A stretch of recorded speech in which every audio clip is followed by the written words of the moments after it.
ಆತ್ಮೀಯ H16 news ಅರ್ಥಾತ್ ಹೇ ಸೀತಾರಾಮಗೆ ಸ್ವಾಗತ. ನಾನು ನಿಮ್ಮವ MI ಅಥವಾ ಮಲ್ಲಪ್ಪ ಜೂತವರ.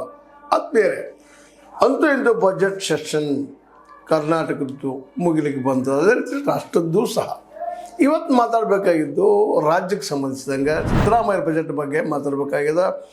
ಈ ಬಜೆಟ್ ಏನಪ್ಪ ಅಂತಂದ್ರೆ BJP ಸದಸ್ಯರು ಹೇಳುವಂಗೆ ಅಭಿವೃದ್ಧಿ ವಿರೋಧಿ ಅಂತ ಹೇಳಿ ಸಭಾತ್ಯಾಗ ಮಾಡಿಬಿಟ್ಬಿಡ್ತಾರೆ ವಿರೋಧಿಗಳು. ಮಾಡಲಿ ತಪ್ಪೇನಲ್ಲ, ಅವ್ರು ಹೇಳೋದ್ರಲ್ಲಿ ಸರಿ ಇರ್ಬೋದಿಲ್ಲ ಅಂತರ್ಲಿಕ್ಕೆ ಆಗೋದಿಲ್ಲ. ಆದರೆ ನಮ್ಮ ಸಿದ್ದರಾಮಯ್ಯನವರು ಅಷ್ಟು ಸುಲಭವಾಗಿ ಸೋಲನ್ನು ಒಪ್ಕೊಳ್ಳೋಂಥವ್ರಲ್ಲ, ಮತ್ತು ಅದೇ ಕಾಲಕ್ಕೆ ಸೋಲು ಆಗಿಲ್ಲ ಅನ್ನೋದು ಭಾಳಷ್ಟು ಅರ್ಥತಜ್ಞರ ಅಭಿಪ್ರಾಯ.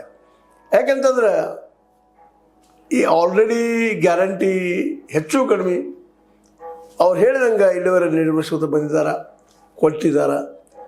ಅದೊಂದು ರೀತಿಯಿಂದ ಆರ್ಥಿಕ ಡೆವಲಪ್ಮೆಂಟ್ಗೆ ಹೆಲ್ಪ್ ಆಗ್ತಾಯಿದೆ, ಇಲ್ಲ ಅಂತಲ್ಲ. ಜೊತೆಗೆ ಈ ಒಂದು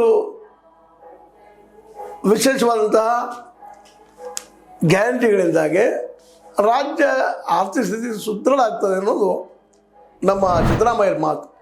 ಮತ್ತು ಅದೇ ಕಾರಣ ಅವರು ಇನ್ನೊಂದು ಮಾತನ್ನು ಹೇಳ್ತಾ ಇದ್ದಾರೆ. ಆ ಸಂದರ್ಭದಲ್ಲೇ ನಾವು ಇಡೀ ದೇಶದಲ್ಲೇನ ನಂಬರ್ 1 ರಾಜ್ಯ ಆಗ್ತಾಯಿದ್ವಿ, ಆರ್ಥಿಕ ಬೆಳವಣಿಗೆ ಆಗ್ತಾಯಿದ್ವಿ ಅನ್ನೋಂಥ ಮಾತನ್ನು ಸ್ಪಷ್ಟವಾಗಿ ಹೇಳ್ತಾ ಇದ್ದಾರೆ.